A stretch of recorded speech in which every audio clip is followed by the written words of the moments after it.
నరేందర్ అండి, నేను బోయినపల్లి నుంచి వచ్చాను. బోయినపల్లిలో మేము దాదాపు 30 నుంచి 40 మంది ఉన్నాము. వాళ్ళందరికీ రావడం జరిగింది ప్రజాదర్బార్కి. మాకు మేడ్చల్ మండలంలో గుళ్ళపోచపల్లి అనే విలేజ్లో మేము 1989లో వెంచర్ చేస్తే దాంట్లో మేము కొనుగోలు చేసిన ప్లాట్లు అండి ఇవన్నీ.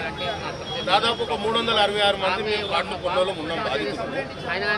దాంట్లో ఒక 15 ఏళ్ల కిందనే కొంతమందిని భయభ్రాంతులకు గురి చేసి మీ జాగాలన్నీ పోతున్నాయని చెప్పేసి కొంతమంది అనుచరులతోటి మర్రి దుష్యంత్ రెడ్డి అనే అడ్వకేట్ ఆయన కొంతమంది అనుచరులను పంపించి, అతను కూడా బోయినపల్లి నివాసియే, అతనికి ఇది ఐడియా ఉంది కాబట్టి కొంతమందిని పంపించేసి 40,000కు 50,000కు 60,000కు డాక్యుమెంట్లు అన్నీ రిటర్న్గా తీసుకోవడం జరిగింది. ఎవరైతే కొనుక్కొని ప్లాట్ ఓనర్స్ ఉన్నారో వాళ్ళకి 50,000 రూపాయలు ఇవ్వడము, వాళ్ళ నుంచి ఒరిజినల్ డాక్యుమెంట్ తీసుకోవడం జరిగింది. సో అట్లా ఆయన ఒక 200 నుంచి 260 ప్లాట్ల వరకు ఆయన తీసేసుకున్నాడు. మిగతా 110 ప్లాట్లు ఇంకా ఎవరైతే మేము విజయనగరంలో ఉన్నామో మేము బాధితులం ఉన్నామండి అందరము. సో ఇప్పుడు మాకు న్యాయం జరగాలని రేవంత్ అన్న రావడం జరిగింది. ఇది ఎందుకు అంటే మల్లారెడ్డి దీని మీద కబ్జాలో ఉన్నాడు. 16 ఎకరాలు నాది అని చెప్పేసి ఇచ్చాడు. మీరు కావాలంటే ఇక్కడ బ్యానర్ మీద ఉంది, దాన్ని కూడా పర్చేస్ చూడండి. శ్రీనివాస్ రెడ్డి అతని బామ్మార్ది, మైసమ్మ కూడా సర్పంచ్ అండి.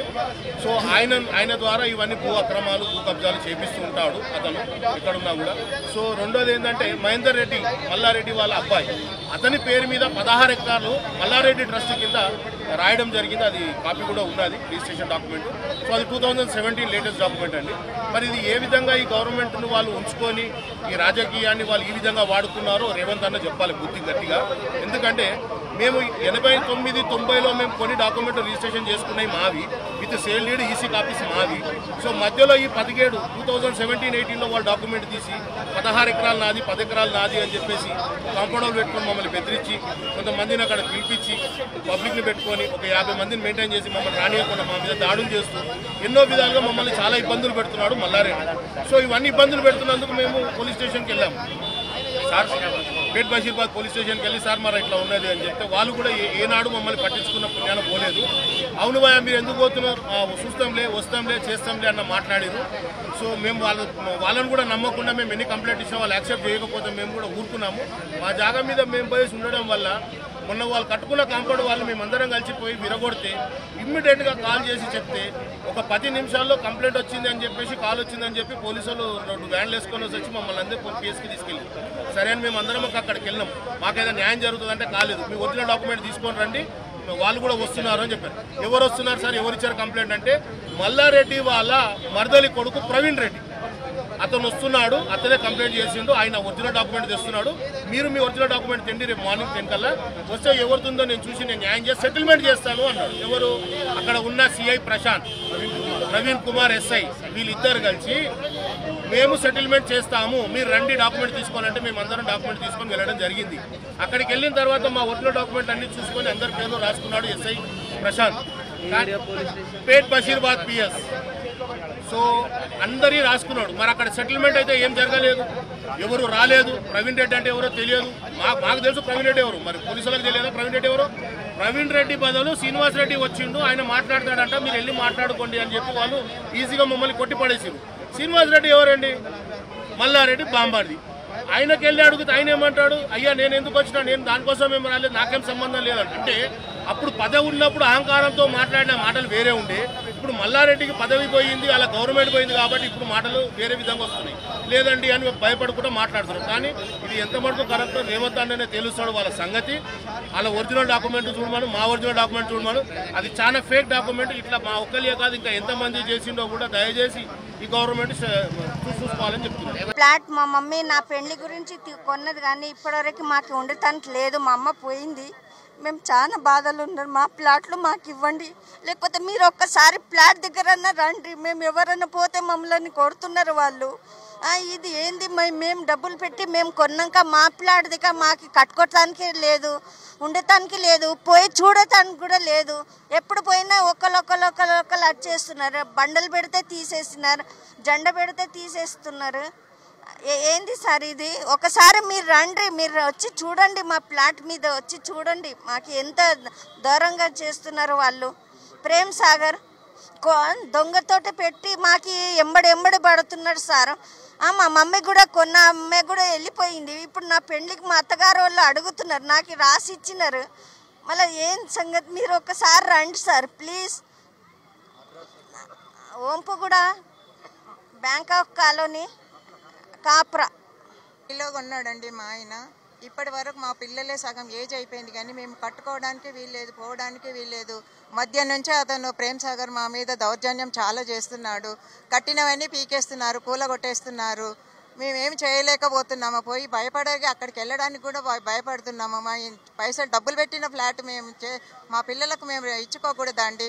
మేము ఎన్ని రోజులు ఇలా కష్టం అనుభవించాలి ఆయనతోని. ఇది ఎప్పటికన్నా సాల్వ్ చేయాలి. ఎన్ని వేళ తిప్పలు పడ్డా కానీ మాకు కావడం లేదు. ఎంతోమందిని కలిసినాము అయినా కానీ కాలేదు. మేము కోర్టులో కూడా గెలిచినాము అయినా కానీ మమ్మల్ని అక్కడికి రానివ్వడం లేదు, కట్టుకోనివ్వడం లేదు. మా పిల్లల గురించి మేము భవిష్యత్తులో మాకు బాగుండాలని మేము చాలా బీదరికంలో ఉన్నాము.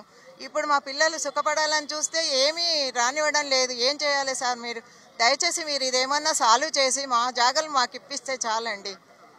ప్రేమ్ సాగర్ మనుషులు వచ్చి అక్కడ వచ్చి బెదిరించేసి పంపించడము అలాంటివి చేస్తున్నారు. అక్కడ వెళ్ళడానికి వీలు లేకుండా చేస్తున్నారు. అక్కడ ఆడవాళ్ళని కూడా చూడట్లేదండి. అక్కడ యాక్చువల్గా నేను మా పాప ఎడ్యుకేషన్ కోసం లోన్ అప్లై చేద్దామని నేను లీగల్గా అన్ని ఒపీనియన్ తీసుకొని వెళ్ళానండి. బ్యాంక్ సర్వైవర్ వచ్చిన తర్వాత ఇక్కడ వస్తే ఖాళీలో కొడతామని చెప్పారు. మా ఆ ప్లాట్స్ మీద అసలు ఎలాంటి అభ్యంతరాలు లేవు. కానీ అతను ఎందుకు మమ్మల్ని ఆపుతున్నారో మాకు అర్థం కావట్లేదండి. అది మేము అక్కడికి వెళ్ళాలంటే కూడా భయం వేస్తూ ఉంది. అసలు ఆడవాళ్ళమై కూడా సెక్యూరిటీని ఎప్పుడు అక్కడ పెడుతున్నారు. వాళ్ళు ఏం మాట్లాడుతున్నారో వాళ్ళకే అర్థం కావట్లేదు. మనుషులని కూడా చూడకుండా మాట్లాడుతున్నారు. దయచేసి మా ప్లాట్స్ మాకు న్యాయంగా ఉన్నాం కాబట్టి మాకు ఇప్పించగలరని మేము మిమ్మల్ని అభ్యర్థిస్తున్నామండి. థ్యాంక్ యూ సో మచ్ అండి. అక్కడ ప్రేమ్ సాగర్ అసిస్టెంట్ ఒక ఆయన కోటేశ్వరరావు అని ఉంటాడండి.